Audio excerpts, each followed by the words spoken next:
तो अब हम क्या करते हैं, इन दोनों को जोड़ देते हैं। तो 3a प्लस b प्लस करते हैं 3b प्लस a, 13 प्लस कितना हो जाएगा 15, 13 प्लस 15, अब 3b और 1b, 3a और 1a, तो जोड़ेंगे तो कितना हो गया 4a प्लस 4b, और a प्लस b का वैल्यू कितना आ जाएगा फ्रेंड्स, तो 28/4 यानी कितना आ गया 7 आ गया। यानी a प्लस b का मान जो आया फ्रेंड्स वो कितना आ गया आपका 7 आ गया। Hello friends, welcome to Krishna tutorial hall and institute of mathematics, learn easy methods to solve mathematical problems. मैं मुकेश आज आप लोगों के लिए आरआरबी ग्रुप डी का प्रीवियस ईयर का मैथ क्वेश्चन लेकर आया हूं। और आज मैं जो क्वेश्चन करवाने जा रहा हूं फ्रेंड्स वो सारे के सारे क्वेश्चन मैंने जो सिलेक्ट किया है वो है क्वाड्रेटिक इक्वेशन का। तो आप लोग से वीडियो के अंतिम तक बने रहिए, तभी आप देख पाएंगे कि आज के टॉपिक में जो क्वाड्रेटिक इक्वेशन का सवाल है उसे किस प्रकार आप आसानी से सॉल्व कर पाएंगे। ये सारे सवाल जो है मैंने 2018 से लिए हैं ग्रुप डी एग्जाम से, प्रीवियस ईयर का सवाल है। तो आप लोग से वीडियो के अंतिम तक बने रहिएगा, तभी आप आज के क्लास को अच्छी तरह से सीख पाएंगे और समझ ही पाएंगे। तो चलिए बिना देर किए शुरू करते हैं आज का क्लास। आज का क्लास शुरू करने से पहले एक बात बताना चाहता हूं, अगर आप चैनल पर नए हैं, पहली बार मेरी वीडियो को देख रहे हैं तो चैनल को सब्सक्राइब कर लीजिए और बेल आइकन को प्रेस कर दीजिए ताकि आपको मेरी रेगुलर आने वाली वीडियो का नोटिफिकेशन मिलता रहे। और मेरी क्लास अगर आपको अच्छा लगता है तो लाइक करना मत भूलिएगा। चलिए शुरू करते हैं आज का क्लास। यहाँ पे जो भी सवाल मैंने लिया है फ्रेंड्स वो सारे के सारे सवाल जो है क्वाड्रेटिक इक्वेशन से है, और ये सवाल जो है 2018 के हैं। एक पहला सवाल लेते हैं। देखिए पहला सवाल आपके सामने कहता है कि k के लिए वह मान ज्ञात कीजिए जिसके लिए x² plus 5kx plus k² plus 5x plus 2 से क्या है पूर्णतः विभाजित है।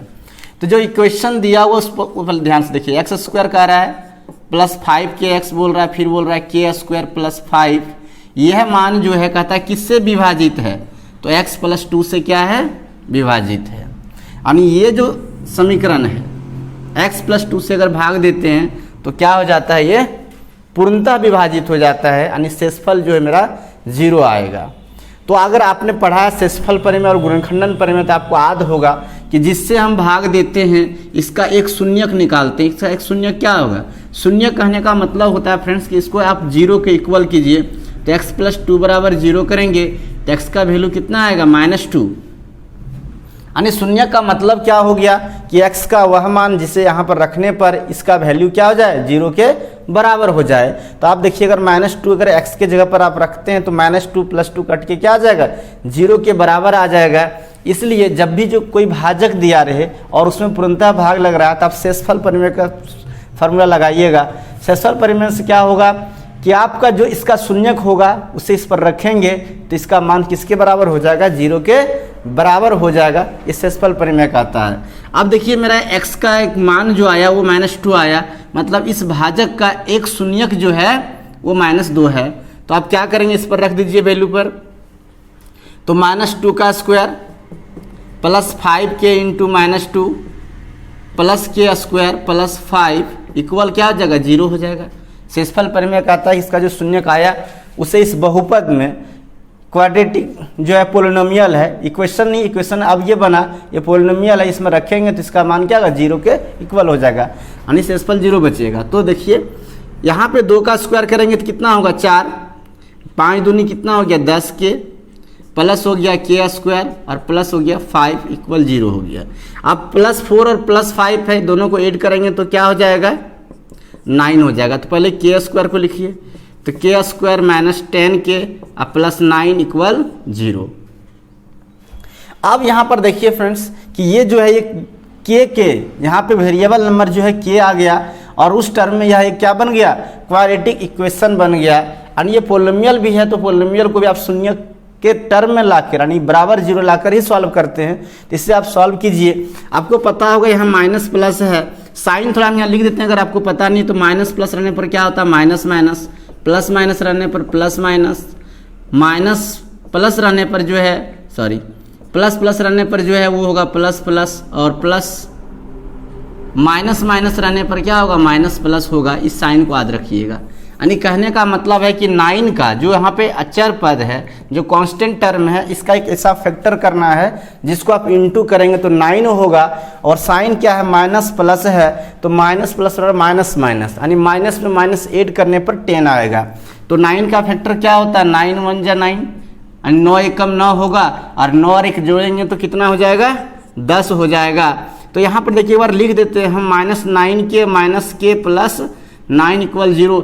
यहाँ पर देखिए जो मेरा फैक्टर हुआ वही मेरा आंसर होगा उस स्थिति में जब दोनों माइनस रहे। यानी यहाँ पर देखिए 9 और 1 आ रहा है, माइनस माइनस में आ रहा है तो k का 2 वैल्यू आएगा 1 और 9 आ जाएगा। इसको सॉल्व भी कीजिएगा आप तो इतना ही आएगा, लेकिन आप डायरेक्ट लिख दीजिए माइनस में है जो फैक्टर आया है। अगर यहाँ पे प्लस रहता तो यही मान क्या लिखते हैं हम, माइनस में लिखते हैं आंसर, लेकिन यहाँ माइनस में है तो आंसर मेरा क्या होगा प्लस में होगा। तो k का वैल्यू क्या आ गया फ्रेंड्स 1 और 9 आ गया। ऑप्शन नंबर सी देखिए बिल्कुल सही है, कहता है 1 और 9 दोनों। तो फ्रेंड्स याद रखिएगा जब भी किसी क्वाड्रेटिक पॉलिनोमियल यानी किसी द्विघात बहुपद को या किसी भी बहुपद को द्विघात त्रिघात रहे जो भी रहे, आप घात 4 वाले बहुपद होगा 5 वाला भी होगा और उसमें किसी से भाग दिया जाता है और कहता है कि पूर्णतः भाग लग जाता है तो आप शेषफल परिमेय का फॉर्मूला लगा कर आसानी से सॉल्व कर सकते हैं। चलिए देखिए अगर आप उनमें से बहुत लोग नहीं जानते हैं कि कैसे हुआ 1 और 9, थोड़ा सा हम आगे करके इसको दिखा देते हैं आप लोगों को। इस तरह जो मेरा फैक्टर आया वही मेरा आंसर होगा, लेकिन आप देखिए इसको आगे सॉल्व क्या करेंगे हम करके दिखाते हैं थोड़ा सा। यहाँ पे k है, यहाँ भी k स्क्वायर है तो हम k कॉमन ले सकते हैं, तो k कॉमन लेंगे तो k माइनस 9। यहाँ पे 9 है, यहाँ पे k है, यहाँ पे k है, यहाँ पे k नहीं है, यहाँ 9 नहीं है, यहाँ पे 9 है, तो कुछ यहाँ कॉमन ले सकते हैं। क्या ले सकते हैं जो यहाँ पर है 1, तो यहाँ भी k माइनस 9 इक्वल 0। अब दो फैक्टर हमेशा एक साथ रहेगा, फिर से आप कॉमन ले सकते हैं क्या, k माइनस 9 इंटू यहाँ पर k बचेगा और यहाँ पे क्या बचेगा -1 इक्वल 0 हो जाएगा। अब यहाँ से दो मान आ जाएगा, k माइनस 9 इक्वल 0 और k माइनस 1 इक्वल 0, तो k का मान कितना हो गया 9 और k का मान कितना हो गया 1, इसलिए k का 2 वैल्यू आ गया 1 और 9। तो 1 और 9 जो है इसका 2 आंसर आएगा, जो कि पहले हम बता दिए थे कि जो मेरा फैक्टर होता है उसको यहाँ पे सिर्फ हम साइन देखते हैं कि साइन क्या आ रहा है, माइनस माइनस में आ रहा है, -9 -1, तो आंसर मेरा प्लस में हो जाएगा। अगर यही बात प्लस में रहता तो मेरा आंसर क्या हो जाता है माइनस में हो जाता। आई होप फ्रेंड्स इस सॉल्यूशन को आप समझ गए होंगे। लिखना चाहते हैं तो वीडियो पॉज करके लिख लीजिए। आइए हम नेक्स्ट सवाल सॉल्व करके आपको दिखाते हैं कि किस प्रकार से आप करेंगे। आगे भी देखिए एक बहुपद दिया हुआ, कहता 3x square plus ax plus 4 x minus 2 से पूर्णतः विभाजित है तो a का मान होगा। चलिए फ्रेंड्स उसको फटाफट नोट कर लीजिए।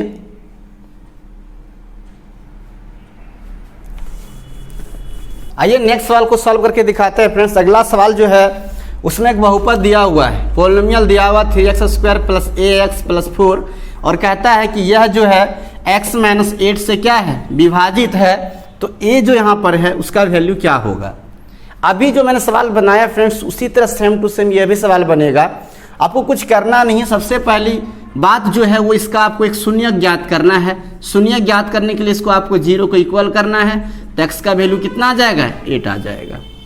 यानी यहाँ पे 8 रखेंगे तो 8 माइनस 8 होकर 0 हो जाएगा। शून्यक उसी को कहते हैं, किसी भी बहुपद में चर संख्या का वह मान जिसे उसमें रखने पर उस बहुपद का मान क्या हो जाता है शून्य के बराबर हो जाता है, उसे क्या कहते हैं हम लोग उसका शून्यक कहते हैं। अब यही मान जब इसमें रखेंगे तो इसका वैल्यू किसके बराबर हो जाएगा 0 के बराबर हो जाएगा, क्योंकि शेषफल परिमेय से कहता है कि जिससे हम भाग देते हैं और अगर पूर्णतः विभाजित हो रहा है, इसका मतलब पूर्णतः विभाजित होने पर क्या होता है, जब किसी बहुपद में एक दूसरे बहुपद से भाग देंगे पूर्णतः विभाजित होगा, शेषफल हमेशा 0 बचेगा। तो इस मान को जब इसमें रखेंगे तो यह 0 के इक्वल हो जाएगा, यानी 8 का स्क्वायर हो जाएगा plus a into 8 plus 4 equal क्या हो जाएगा 0 हो जाएगा।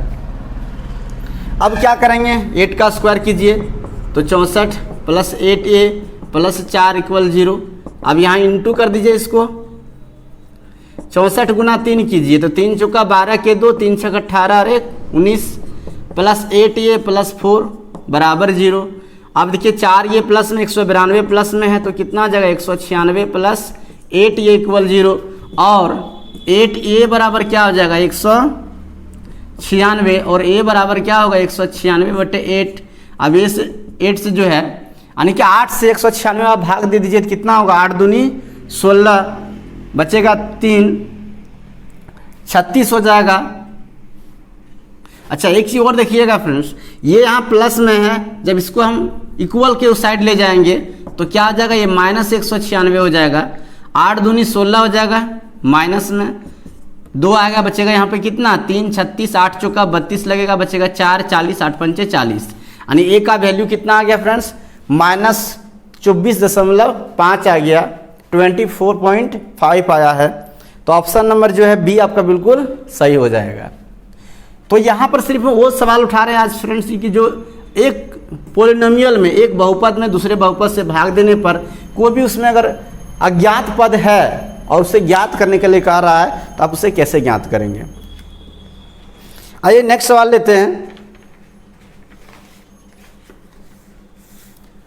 अगला सवाल देखिए, कहता है कि यदि अल्फा और बीटा द्विघातीय समीकरण दिया हुआ है यहाँ पे 5 + √2x² + 4 + √5x प्लस दिया है 8 + 2√5 = 0 के मूल हैं, तो 2α × beta by alpha plus beta का मान कितना होगा। द्विघात समीकरण दिया है, थोड़ा सा आपको हम डिटेल्स में बता देंगे फ्रेंड्स। अगर आप जानते हैं तो आपका रिवीजन हो जाएगा, और अगर आप नहीं जानते हैं तो आप देखिए यहाँ पर द्विघात समीकरण का, इसको लिखना चाहते हैं वीडियो पॉज करके लिख लीजिएगा। द्विघात समीकरण का व्यापक रूप क्या होता है, स्टैंडर्ड फॉर्म क्या होता है द्विघात समीकरण का। आप में से कोई जानते हैं तो कमेंट करके बता सकते हैं। द्विघात समीकरण, यहाँ पे सवाल में द्विघात समीकरण दिया है, तो द्विघात समीकरण का जो व्यापक रूप है, स्टैंडर्ड फॉर्म जो होता है वो होता है ax² + bx + c = 0। यहाँ पे x² का जो कॉफिशिएंट है यानी गुणांक जो है वो कितना a है और इसका कितना है b है, और ये है अचर पद। अगर इसके 2 मूल हैं, द्विघात समीकरण के 2 मूल ही होते हैं, त्रिघात जितना अधिकतम घात होगा उस समीकरण का उतना ही होगा। द्विघात समीकरण एक अलग चैप्टर है, लेकिन बहुपद में अलग अलग घात के अलग अलग पोलिनोमियल हो सकते हैं। तो जितना अधिकतम घात होता है उसका उतना शून्यक होता है, या फिर उतना मूल बोल सकते हैं। तो ये द्विघात समीकरण है, इसके 2 मूल होंगे। आज ऐसा मान लीजिए कि इसके 2 मूल कौन हैं, एक अल्फा है और एक बीटा है। तो अल्फा प्लस बीटा यानी मूलों का योगफल जो है वो हमेशा क्या होता है -x का गुणांक यानी -b, और बाय क्या होगा x² का गुणांक यानी क्या बाय a होगा। यानी अल्फा प्लस बीटा का वैल्यू किसके इक्वल होगा, तो -b/a के इक्वल होगा। अगर हम दोनों मूलों का गुणनफल ज्ञात करते हैं अल्फा × बीटा, तो क्या होगा अचर पद बाय x² का गुणांक। तो अचर पद c है, x² का गुणांक a है, तो क्या हो जाएगा c/a हो जाएगा। तो यही ट्रिक लगा के आप यहाँ पर जो सवाल दिया गया है फ्रेंड उससे आप सॉल्व कर सकते हैं। सवाल क्या कहा गया है, देखिए कह रहा 5 √2x² × x² -4 + √5x, और प्लस जो दिया है वो दिया है 8 + 2√5 और = 0 दिया है। हमसे कहा जा रहा है कि 2α × beta by alpha plus beta, इसका वैल्यू क्या होगा। सवाल आप देख पा रहे होंगे। तो सबसे पहले हम सॉल्व करते हैं।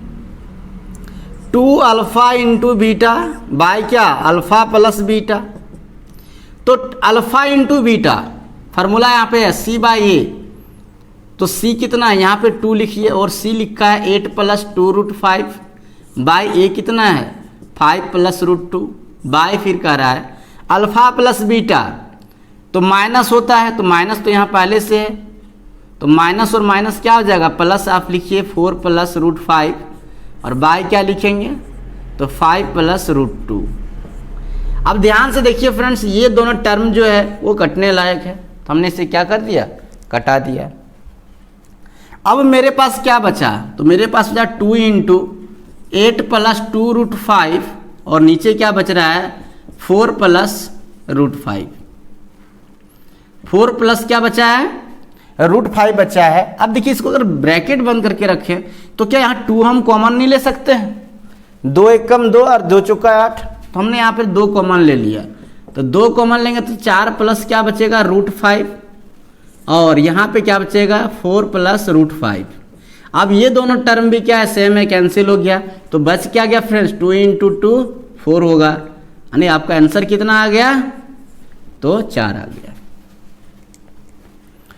तो कुछ भी इसमें बड़ा सॉल्यूशन नहीं है फ्रेंड्स, सिर्फ और सिर्फ आपको इस टर्म को याद रखना है कि द्विघात समीकरण के मूलों का योगफल क्या होता है और मूलों का गुणनफल क्या होता है। अगर इस बात को आप याद रखते हैं तो आप आसानी से क्या है आंसर निकाल सकते हैं जो भी सवाल दिया जाएगा।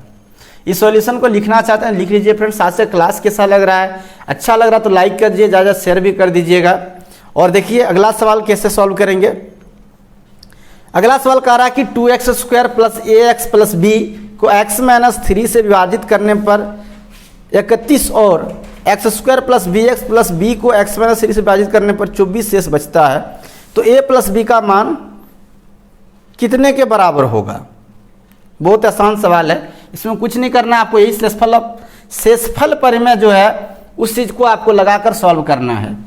इसको लिखना चाहते हैं लिख लीजिए, हम इसको मिटा रहे हैं फ्रेंड। देखिए चलिए बात को समझिएगा क्या अगला सवाल कह रहा है।